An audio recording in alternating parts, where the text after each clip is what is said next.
Zaskia Fitriyanti akan melakukan penyuluhan kesehatan tentang keluarga berencana. Apa itu KB? KB atau disingkat dari keluarga berencana adalah gerakan untuk membentuk keluarga yang sehat dan sejahtera dengan membatasi kelahiran. Manfaat program keluarga berencana itu sendiri adalah: 1. Menjaga kesehatan ibu dan bayi.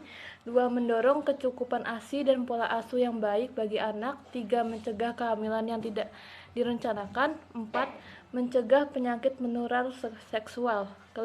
Menurunkan angka kematian ibu dan bayi. 6. Membentuk keluarga yang berkualitas. Tujuan dari laksanakan program KB itu sendiri adalah membentuk keluarga kecil sejahtera, merencanakan keluarga kecil dengan cukup 2 anak, mencegah terjadinya pernikahan di usia dini, menekan angka kematian ibu dan bayi akibat hamil di usia yang terlalu muda atau terlalu tua, atau akibat penyakit sistem reproduksi, menekan jumlah penduduk serta menyeimbangkan jumlah kebutuhan dengan jumlah penduduk di Indonesia. Macam-macam alat kontrasepsi.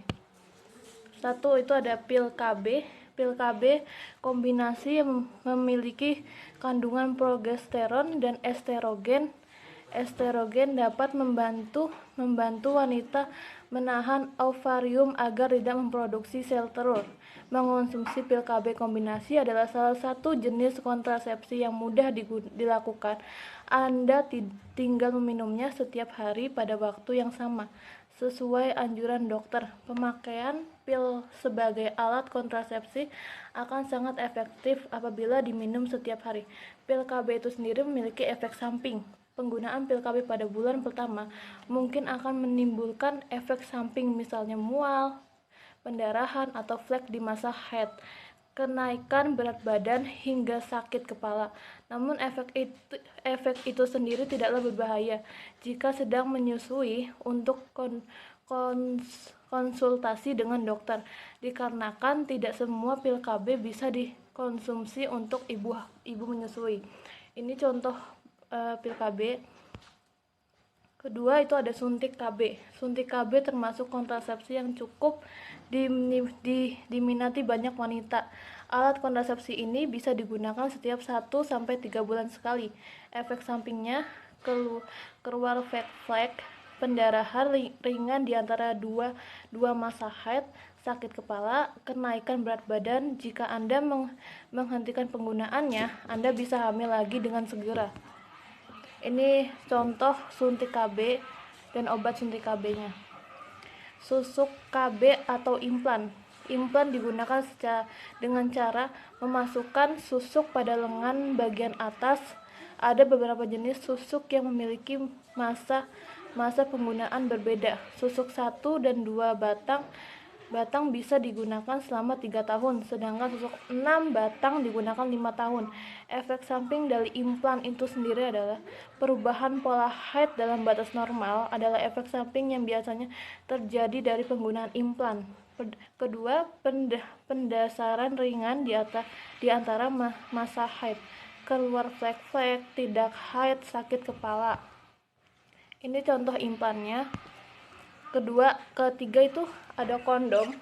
Kondom adalah alat kontrasepsi yang mudah dan praktis digunakan. Efektivitas kondom dalam mencegah kehamilan meningkat, terutama setelah ditambahkan rubrikan spermisida di alat ini. Efek samping dari kondom itu sendiri adalah penggunaan kondom bagi sebagian orang dapat menimbulkan alergi dari bahan yang digunakan untuk membuat alat kontrasepsi ini. Kedua, pada pemakaian yang tidak tepat, kondom bisa terlepas. Jika terjadi hal tersebut, kehamilan pun bisa terjadi. Ini contoh kondomnya. Terakhir itu ada intrauterine device atau IUD. IUD merupakan alat kontrasepsi yang memiliki bentuk seperti huruf T.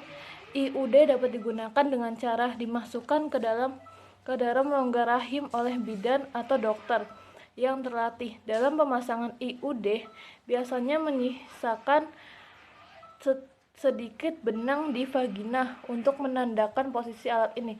Efek samping dari IUD itu sendiri adalah masa haid berubah lama dan banyak. Ada kemungkinan terjadi infeksi panggul. Ini contoh IUD-nya. Terima kasih.